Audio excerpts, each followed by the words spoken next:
Hello everyone, कैसे हो आप सभी। स्वागत है आप सभी का एक बार फिर से आपके अपने इस यूट्यूब चैनल ज्ञान विद्या कुल पर। और आई होप कि आप सभी अच्छे होंगे, बढ़िया होंगे और अच्छे से स्टडी कर रहे होंगे। आज हम फिर से एक कहानी पढ़ने वाले हैं। 13वीं कहानी है ना। टोटल हम 19-20 कहानी पढ़ेंगे, वैसे 25 है, हम 25 कहानियाँ पढ़ेंगे। आगे जो कहानी है वो है the hungry fox and the grapes. Hungry का मतलब होता है भूखी, हंग्री। एंग्री का मतलब गुस्सा, हंग्री माने भूखा। तो एक भूखी लोमड़ी और अंगूर की कहानी है। इन की लाइनों को यूज करते हुए हमें क्या करना है, कहानी को बनाना है। कहानी बनाते समय ध्यान रहे ये जो की लाइन्स है ये प्रेजेंट सिंपल टेंस में लिखी होती हैं। कौन से टेंस में लिखी होती हैं? प्रेजेंट सिंपल टेंस में लिखी होती है। आप इसे पास्ट सिंपल में लिखेंगे। इसमें लिखेंगे पास्ट सिंपल, पास्ट परफेक्ट और पास्ट कंटिन्यूस में लिखकर बनाएंगे अकॉर्डिंग टू योर कन्वीनियंस, माने आपकी सुविधा के अनुसार। अब देखो कि भाई आपको कैसे दिखाई दिया, तो देखो यहाँ से वर्ब की फर्स्ट फॉर्म आ गई। वर्ब की फर्स्ट फॉर्म कभी आती नहीं कहानी के अंदर, कोई बाई चांस।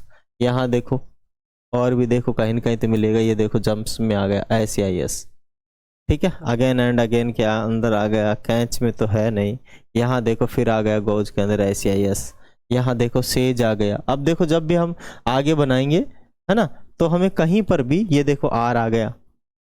अब जब आगे हम देखो कहानी लिखेंगे ना, कहीं भी इन वर्डों का यूज होगा ही नहीं, देखना अभी, है ना। माने वर्ब की फर्स्ट फॉर्म आएगी ही नहीं SEIS के साथ। ओके, तो ये आ गए। लो यहाँ तक तो ये कहानी है, यहाँ तक तो ये कहानी है। और आगे से यहाँ तक तो कहानी हो ही गई अपनी। अरे मिट जा रही यार, कहीं नहीं मिटा, कुछ बैठ गया कि इस पे ना। यहाँ तक तो ये कहानी का शीर्षक है। आगे यहाँ से प्रारंभ हो रही है कहानी कि once upon a time there was a fox. एक बार एक फॉक्स थी, एक बार एक लोमड़ी थी। तो वंस का मतलब हो गया एक बार, अपन का मतलब पर या ऊपर होता है। टाइम तो आपको पता ही है आपका, ए टाइम माने एक समय। देर एक इंट्रोडक्टरी शब्द है, वर्ड है यहाँ पे, ठीक है। और आगे है वन डे माने एक दिन। It was very hangry. एक दिन भाई साहब वो बहुत भूखी थी। एक दिन वो क्या थी? बहुत भूखी थी। हंग्री मानी भूखी। It went here and there in search of food. वह खाने की तलाश में इधर उधर घूम रही थी, इधर उधर जा रही थी, ठीक है। वेंट मानी गो की सेकेंड फॉर्म है। हियर एंड देयर का मतलब हो गया आपका इधर उधर, यहाँ वहाँ, है ना। और इन सर्च ऑफ फूड मानी पानी, फूड की तलाश में। ओके, सर्च का मतलब होता है तलाश करना। इन मानी में, ऑफ मानी काकी के, और फूड मानी खाना। It went to a vineyard. It went to a vineyard, ठीक है। It went to a vineyard, तो वो एक जगह पे गई, मतलब एक बगीचे में गई। विनयार्ड का मतलब होता है बगीचा, ठीक है ना। विनयार्ड, विनयार्ड का मतलब क्या होता है? बगीचा। एक मिनट भाई।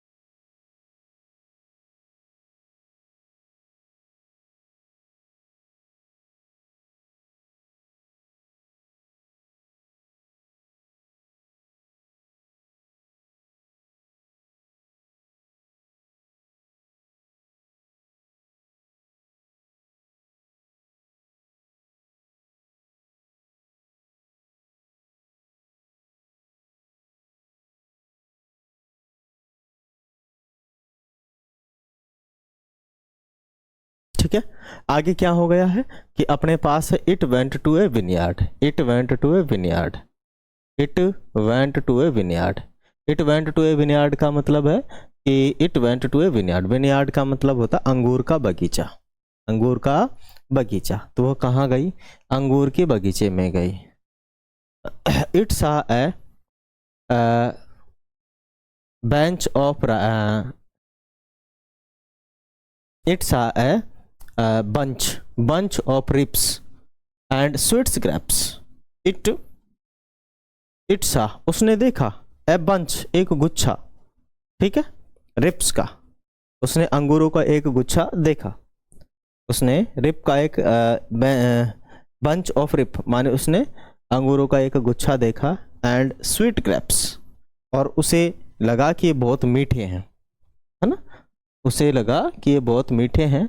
It saw a bunch of ripes and sweets grapes, ठीक है, तो उसे बहुत अच्छे लगे, बहुत मीठे होंगे ये, है ना, उसे दिखाई दिए.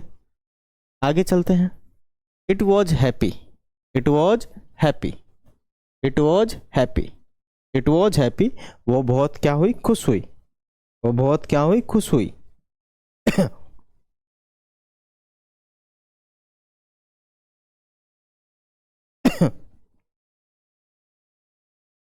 ठीक है, वो बहुत क्या हुई, खुश हुई, ठीक है ना. यहां पे देखो ये जो है इट क्या है, मानी इट सा है bunch of ripe and sweets grapes, उसे पके हुए अंगूरों का एक गुच्छा दिखाई दिया, और उसने सोचा कि भाई ये मीठे भी होंगे, हाँ पके हुए हैं तो क्या है, मीठे भी होंगे. मानी इट वॉज वेरी हैप्पी, वो बहुत खुश थी, इट वॉज वेरी हैप्पी, वो बहुत खुश थी. It wanted to eat them, वह उसे खाना चाहते थे. It wanted to eat them, वह उसे खाना चाहती थी. But the bunch was high, the bunch was high, ठीक है ना, मानी जो गुच्छा था वो बहुत ऊपर था, परंतु वह गुच्छा था जो बहुत ऊपर था. बंच मानी होता है गुच्छा, और बहुत ऊपर था. The fox could not reach it, और जो फॉक्स थी, लोमड़ी थी, वहां तक नहीं पहुंच सकी, बहुत ऊंचा था फुदकी, लेकिन पार पड़ी नहीं, है ना. It jumped eight again and again, और वह बहुत फुदकी. इट जंप्ड, उसने जंप किया. एट इट मानी किसकी तरफ, अंगूरों की तरफ. अगेन एंड अगेन मानी बार बार. It was tiring, it was tiring, वो थक गए भाई साहब. इट वॉज टायरिंग, वो थक गई, ठीक है, परेशान हो गई, थक गई. It could not catch them, और उसे पकड़ नहीं सकी, और उन्हें वो पकड़ नहीं सकी. किन्हें कैच नहीं कर सकी, अंगूरों को कैच नहीं कर सकी. इट वेंट अवे, और चली गई. इट वेंट अवे, और चली गई. इट वेंट अवे, और चली गई. इट सा, इट सेड, और उसने कहा, the grapes are sour, the grapes are sour, उसने कहा अंगूर खट्टे हैं, अंगूर खट्टे हैं भाई, पार नहीं पड़े अपने तो, अंगूर तो भाई खट्टे हैं, ठीक है. इट वॉज वेरी सैड, और वो बहुत दुखी हुई, वो बहुत क्या हुई, दुखी हुई. आगे है grapes out of rich sad be sure, मानी वो बहुत दूर थे, तो उसने कहा कि ये तो भाई कड़वे हैं, है ना, ये तो बहुत क्या बोलते हैं ना, ये खट्टे हैं, है ना. ग्रेप्स आउट ऑफ रिच माने जब अपनी सोच से बाहर पहुंच जाए, अपनी पहुंच से बाहर पहुंच जाए, तो कह देना चाहिए कि भाई वो क्या है, खट्टे हैं, कह देना चाहिए कि वो क्या है, खट्टे हैं, ठीक है. तो ये शिक्षा मिलती है कि भाई वो खट्टे, अंगूर क्या है, खट्टे माने बेकार है, जब अपनी सोच से बाहर पहुंच जाए. दूसरा क्या है हिंदी में, मैं 1 मिनट,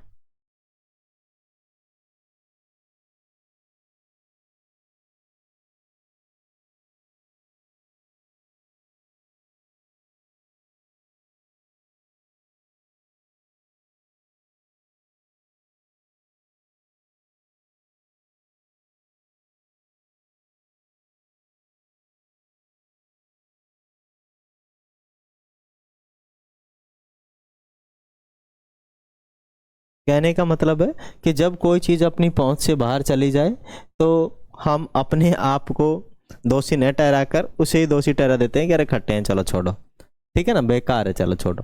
तो आज मैं आशा करता हूँ आप सभी ने इस कहानी को एंजॉय किया होगा, और आगे भी हम और आप लोगों के लिए कहानी लाते रहेंगे. वीडियो अच्छा लगे तो वीडियो को लाइक करो, शेयर करो, एंड सब्सक्राइब करो. And thank you. जय हिंद, वंदे मातरम.